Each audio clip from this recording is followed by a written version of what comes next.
أعوذ بالله من الشيطان الرجيم. بسم الله الرحمن الرحيم. الصلاة والسلام على رسول الله صلى الله عليه وسلم. السلام عليكم ورحمة الله وبركاته. وبليان خي يهندي خيسانو بكجر تانيتي سجلنتي يورا جمو جرات جمو جرتيانتي معنا دي فماجين.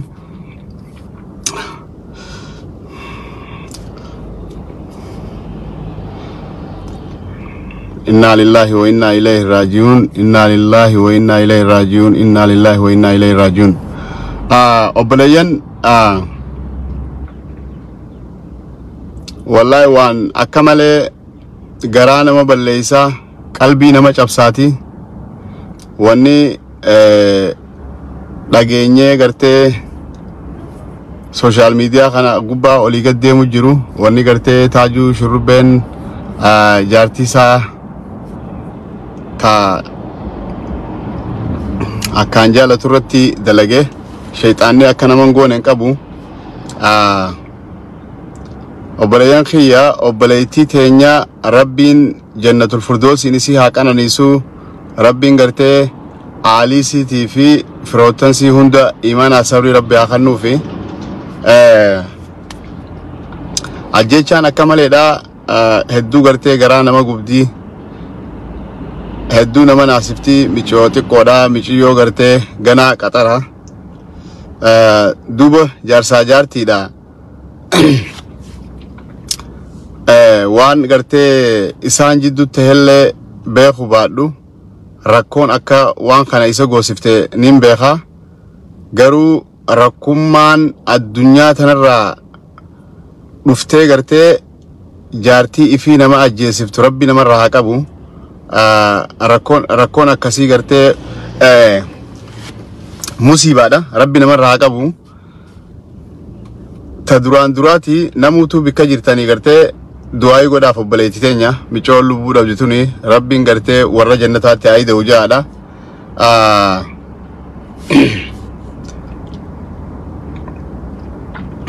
wanni godhuu dandeensilaa'uu hin jirtu hakuteen deebisanii dhuga waan jaartii irratti godhee hedduu garaa nama balleessti dubbiini yoo hinaaffaaf taateef wama fedheefuu ta'e akkuma fedhettuu taanaan hedduu garaa nama balleessiti wannummaan addunyaa tanarratti sadarkaa ajjechaa nama filachiisaa hin jirtu rabbiin gartee waan akkasii namarraa qabu ani asirratti maantana obboleettii teenya rabbi rahmata haa godhuuf jecha waan takka waanin asirratti dubbachuudhaaf dhufee jira obboleeyyan wanni ani asirratti dubbachuudhaaf dhufee gurranaa kannaa dhiifama video kiyya kanallee gartee ilmaan oromoodha warreen social media fayyadaman kana biraan naagee haadha dhaamsi kiyya kun akka isaan bira naageewuun barbaada namni du'ee lubbuu namaati lubbuun namaa hanjamaa sitti godhu safaaxaa sitti godhu lubbuun gartee rabbiin kabajee ilma namaa kana kabajaatti godhee ashrafatti godhee uume eega gartee namni kun akkaan taatu akka maleen taatu du'ee fuula rabbii gahe lubbuun nama sanii gartee rahmatu maqaa kadhachuudhaan maqaa kaasuu yoo taate malee kara biraa karatti maqaa kaasaniin hin qaban saniif wanni nin jechuu barbaadu wanni isaan jidduutti ta'e kute gurbaanuu kunoo musiibaa guddoo tana ifirratti illee buuse jaartii isaa takkaan jaalatullee dhabe ififillee jiruunsaa badde jiruusaallee if balleeyse ififillee waan jiru hin qabu dubbiin isaatii fi gartee taysiidha achitti xumuramtii jechuu rabbi miciyyoodhaaf jannatul firdaws haa kennu jecha dhaamsiniin an asirra dhufeef daldaltoota social miidiyaadha warreen dubbii takka hogguu agartan fiinxa qabdanii fiidanii social media fayyadamtan platformii hunda akka subscribe isaa isiniif ol guddattu akka follower hedduu arkattan akka gartee social media kanarratti beekamtan wooma agartan fuutanii fiidanii social media kana gubbatti dhoobdanii maxxansitan lubbuun namaa itti safaaxuu hin taatu wanni ani isinit dhaammadhu akka ilma oromoo tokkotti namni du'e kuni nama oromooti namni ajjeese nama oromooti fafateenya wanni jannu takka hin jirtu social media kana gubbatti yoo rabbii guddaa guyyaa qiyaamaa sodaatan ajandaa hin godhatina. Ajandaa godhatanii YouTubera ittiin ta'uudhaaf gartee haasawa as gubbaa fiddanii ittiin hin haasawina. Obboleeyyan kiyya. Tuni musiibaadha. Musiibaa buutee rabbuma itti kadhachuudha. Wanni biraa wanni godhan hin jirtu. As gubbatti ol baatanii isiidhaatu akkana ta'ee inni akkana godhe. Isiidhaatu akkana, isaatu akkana. Aboo rabbii guddaa guyyaa qiyaamaa isin rabbii guddaa guyyaa qiyaamaa gartee ka isin uumes do'adhaati. Waan akkanaarraa dhaabbadhaa. Wanni arraan tana taajuu shurrubbee irra geesse. Boru eenyu rakka geessu hin beekamu. Rabbiin gartee hunda keenyaa hun waatiisu. Rabbiin gartee karaa shayxaanaa nun oofini. Obboleeyyan kiyya waan akkanaa kanarraa guddadhaa. Wanni gartee social media kana ittiin guddifattan. Ta gartee biraatu haasoytanii social follower ittiin argattan hedduutu jira. Waan kana gartee as gubbatti hin fidina. Dhugaadha hedduu garaan nama badaa namuutu gartee waan gaddatti dhagayame social media makana gubbaadhaan dhaqqaba. Hatta anarraa eegali garuu ammoo wanni niin jechuu barbaadu. Ajandaa godhatanii akkanaa so'inne keessaafuu lubbuu rabbiin uumee lubbuun sanuu gartee bahatee fuula rabbii galte maqaa hamaadhaan akka hin dubbanne wanni isiin akkana wanni gartee inni kana godheef isiito rabbii guddaa sodaadha. Wallahi rabbiin irraa isin gaafachuu ta'a. AB nama takkaa AB nama sanii gartee eega namni san addunyaa irraa deeme duubaa dubbachuun dilii gurguddoodha. Rabbiin irraa isin gaafachuu ta'a. Saniifuu AB namaatii fi toltuu namaatillee gartee eega namni fuula rabbii galee rabbuma kadhachuufidha. Wanni biraa takka hin jirtu. Obboleeyyan kiyya waanuma kanaan isinit dhaammachuu dhufe warri TikTok irra baatanii TikTok irrattis gartee ajandaan keessan kanuma nin beeka torbaan sadeen as deemu kana inshallah yoo rabbiin gartee umrii nu kanne waliin arkuu jirra. Torbaan sadeen as deemu kana social media bantu ka Oromoon fayyadamtu hunda irratti fedhu TikTok haa ta'u fedhu Facebook haa ta'u fedhu Instagram haa ta'u fedhu Twitter haa ta'u fedhu jinni biraa ka jiraate hundallee haa ta'u kana hunda gubbaadha akka isin gartee kanuma alanfattanniin beeka.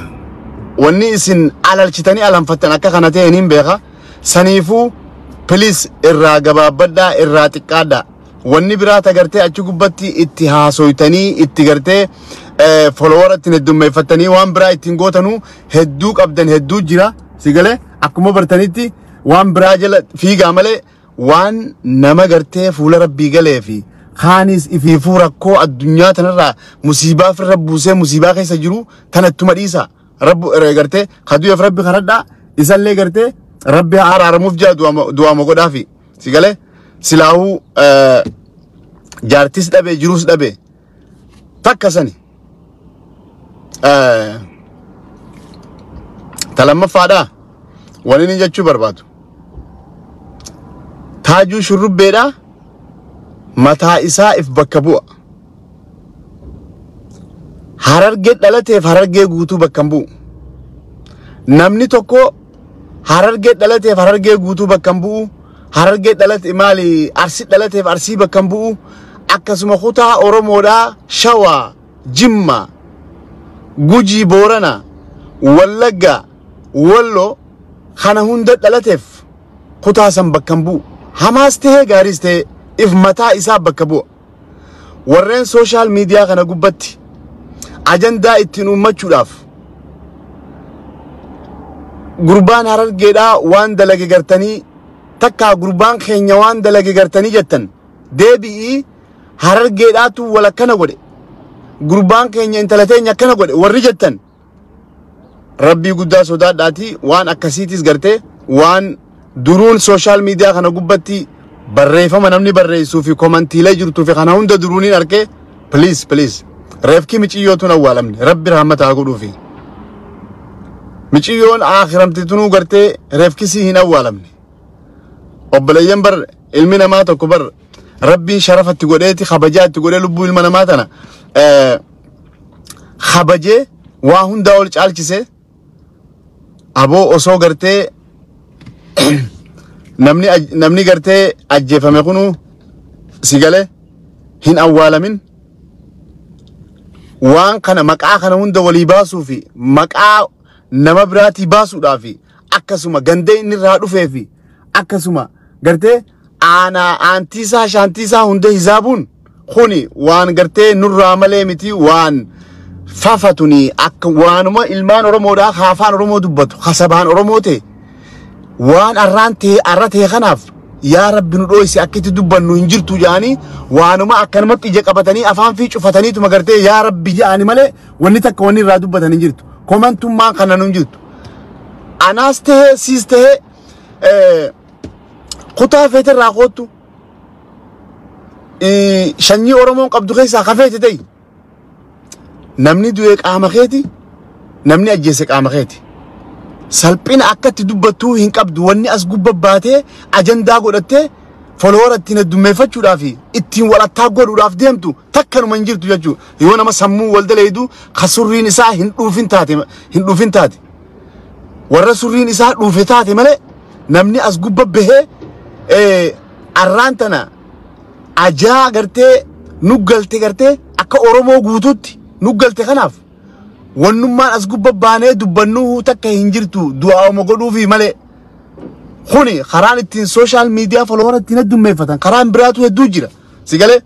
akkuma bartanitti arraba faa akka bartanii jechuudha arrabaa fi maarree faadhaan gartee fattaalummaa biraatumaan heddummeeffadha ammoo nama isinirra guddatee fuula rabbiitu gale sigalee nama tokko agartee fuula rabbii deeme rabbi rahmataa godhuu fi namni kun darajaateetii miti nama akkanaa kana maqumallee dhayin toltuu isaa qofa gartee du'aa'ii godhiif kasilaa musiibaan itti buute kanallee rabbiin gartee isumaafuu haa araaramu jii du'aa'ii godhiif wanni ati godhuu dandeessu takka tabiraa hin jirtu wanni ati haasoytu as gubba baate yoo du'aa'ii godhuu fi gartee miciyyoo akhiramtee fi isuma kanaafillee rabbi araaramu ittee du'aa'ii godhuu hin ta'in wallahi wanni ati godhuu dandeessu takkalleen hin jirtu social media kana gubba baatee nagaa haasoyteetu magartee dachii baxabbaxee waan beeytu waan silaa gartee sammuun teessiyaa yoo nama gartee duruu akka nama dhuubbatu sanitti akka udaan keessanitti akkasi dhodhoobdan taate warra akkasi dhodhoobu ka sammuun dhuufte yoo taate malee namni sammuun isaa fayyaa qabdu ka sammuun wal daleetu sammuun isaa hin dhuufin musiibaa akkanaa tabuuti tana ajaa ifi abbaatu gartee loqa ifi ajaa wali qabataa jiran tuni akka Oromootti wooma gartee cal jannu malee waan kommentiif waan takkallee kan hin miti ani waniin isin dhaammachuu dhufe waan kana lameeni please ilmaan Oromoodha yoo rabbii guddaa guyyaa qiyaamaa sodaattan waan kana asumatti dhugaadha gaddee isin dhagayame osoon dhiisaa isinin jee hin dhiiftanii as gubbatti poosti gootanii rabbi rahmataa godhuuf akkana taaju shurrubbee jaartii akkana godhe jechuun gartee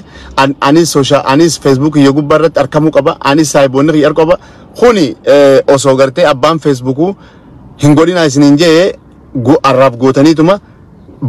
block taatanii takka abbaan taatan malee wanni isin dhiiftan hin jirtu nin beekaa ammoo du'aa'uma godhaafi akkamitti obboleettii teenya ta'a akhiramte sanfaa obboleeyyan keenya kabiyya san jiru yaadaan cinaa dhaabbannee akkamitti gartee nu awwaalamtii takka obboleessi keenya kasilaa gartee arraan tana bikka nama du'eetii ol kanama jiruutii gad if mude kunis ilmoo achi qaba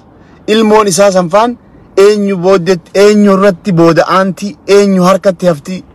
ilmoo tana abbaan ilmoo tanaa akkana dalage ja'anii ummanni kun fudhatee ilmoo tana ilmoo bikka irraa deemtuu fi bikkatti deemtuun beeyne godhuu ta'amo yaa Oromoo ilmoo tana ilmoon tun ilmoo Oromooti namichi ganaa ilmoo tana arku hin jiru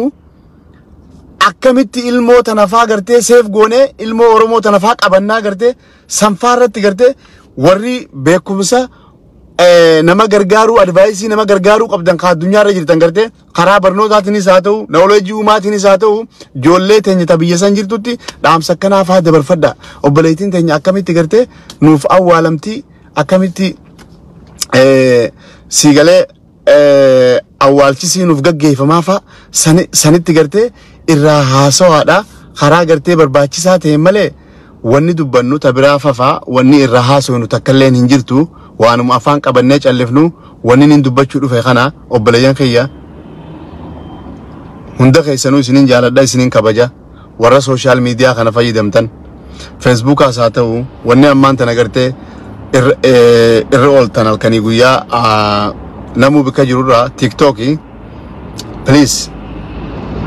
agenda akkan godhanne akkaataa wanni kun itti ta'e ajjechaan kun akkaataa itti ta'e silaa namni bira jiraate ittuun dhiisu taajuma shurrubbee waan kana godheefi rabbumaa beeka rabbi rahmataa godhuuf micootana rabbiin gartee aalii fi fira isii hunda rabbi haa sabbarsiisu akka oromootti isinillee rabbiin isin haa sabbarsiisu sigale tanaaf obboleeyyan kiyya hedduu gartee gadda hedduu gartee qalbii nama cabsu waan dhaga'u waan akkanaa ta dhaga'uudhaaf gartee arkuunillee hin malleetu gartee nurra mudate sadarkaa tana geenye hanga gartee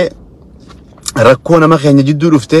bikka namni keenya jirutti rakkoo nama keenya jidduu dhufte yoo namni rakkoo nama jidduu dhufte rakkoo san namni taa'ee furu dhabamurraa maybe wanni akkanaa kun uumamuu mala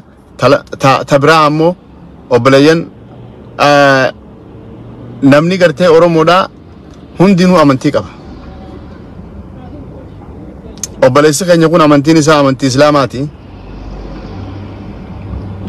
akkuma gartee Quraanaa fi hadiisa irratti dubbatametti wanni ilmi namaa guyyarraa gartee dirqamarra godhamee godhu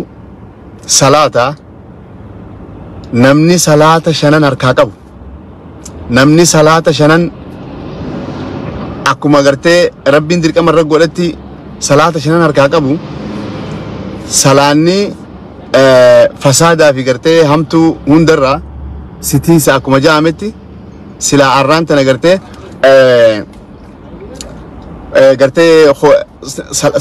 waan akka salaataa kanaan ibsattaruu qabna biyya keessa jirrus beeyne biyya keessa jirru biyya weestarniiti biyya gartee fasaadaa fi shayxaanaan saahibatoo miti shayxaana bira achi dabruutiinuu gartee haala sii mijjeessitu saniif obboleeyyan kiyya namuutu gartee biyya diyaasporaa kana keessa jirra ka islaamaatis at least me nillee xiqqaattu salaatuma rabbii kana gartee salaatuma rabbiin dirqaman roo godhe kana waan akkanaatan hundarraa nutiisa salaatuma shanan kana mee salaatuma shanan kana illee taatu haa salaannu tabiraa gartee suutuma hogguu tana qabanne tabiraattis dabarra tunigaa waan gartee kijibsiisuun taane qawli rabbii guddaati salaanni akka gartee badii akkanaatii fi shayxaanaa fi waswaasa akkanaa kana hunda jalaa najaasi baasu saniif wooma silaa goonu faayidaanuu qabu tagartee shayxaanni godhu nutti hin dhiifne silaa wanni akkanaa kunillee nu mudattu saniif obboleeyyan kiyya wanni nin jechuu barbaadu waan akkanaa tanirraa illee najaa ba'uudhaaf ibaadaa hanquma dandeenyutti haa jabaannu yoo hamtuun takka jiraatte hamtuun takka yoo nama jidduu dhufte namni hoggaa hamtuun jidduu dhufte biratti argamu hamtuu san nama keenya jidduutti argamaadha karaa toltuutti achiyaamaadha karaa toltuutti gartee akka namni kun wajjin fixatu godhaadha yoo gartee rakkoon akkasii individually abboonfadhe irra dhuftees sadarkaa kana gahuu osoo hin taane aboo lubbuu rabbiin gartee uume tana ta rabbiin kabajaatti godhe namni lubbuu nama takkaa baaxiliin maali haqaan alatti baase baaxilitti akka nama gartee addunyaa tana guuturra jiru nama fixeeti diliin isaa sadarkaa kana ilaa bikka tana nu gahurra wanni feete taatee ilmi namaa si harkatti hin beeni nagaan yoo nagaan jiraate addunyaa irratti illee nagaa harkatta rabbi biratti illee nagaa harkatta saniif obboleeyyan kiyya wanni isinit dhaammachuu dhufe sanuma keessattuu wanni nin gajjabeessee isinit dhaammadhu taniin gajjabeessee isinit dhaammadhu wallaahi akka obboleessa ilma Oromoo tokkotti social media kana gubbatti ajandaa akkan godhanne rabbii guddaa sodaadha keessa rabbiin isin harkaa maal qabatanii akka as gubba baatanii gartee waan kana irraa haasoftan keessa rabbiin isin harka akka waan kan ajandaa godhatanii follower barbaaduudhaaf isin dhagayama keessanillee gartee toltuma nama sanii irraa dubbadhaa rabbi karadhaaf sanumaan jechuu barbaada galatoomaadha viidiyoo tana yoo dandeessan namuutumee warri ammaan tana nama anka 30 anka nama 40 50 illee gartee amma laayif oguun jiru kana kan dhufe ni jirtanii mee isi warri gartee dhufe kuni namuma kudhanitti ergaadha haamee wal geessu dhaamsi xiyya kun maaliif yoo gartee wani nan dubbadde kun isaan birallee gahee warra gartee social media kana fayyadamu AB namaatiif uummata kallee irraa gartee wal dhaggeeffannee avoid drive godhan jechumaaf tanaafin isinin jaa galatoomaadha share godhaa video kana wal dhaqqabsiisaadha saayiboota qabdan hundatti ergaadha khaniin waan kana share godhaa joof ani follower fi khanan barbaadu warri gartee saayibummaa na jala jirtanuu khawali qabnu wafeetanuu gartee am friend godhaati wama kana qofa dabarsa because big deal miti jechuudha Facebook gartee nama miliyoona miti biliyoona siiseeneef wama fadhee utee wanni takka wanni gartee big deal atii kana atiin arra jirtu kun arra bikka kanarraa bikka biraa bikkitti jijjiiramtu hin jirtu ati atuma si galee beekamtuma rabbiin siin fadhu rabbi si haa beekamsiisu jijjiirama jiruuti jijjiirama rabbiin si fadhe rabbi si haa jijjiiru sanumaan jechuu barbaada galatooma assalamu alaikum wa rahmatullahi wa barakatuh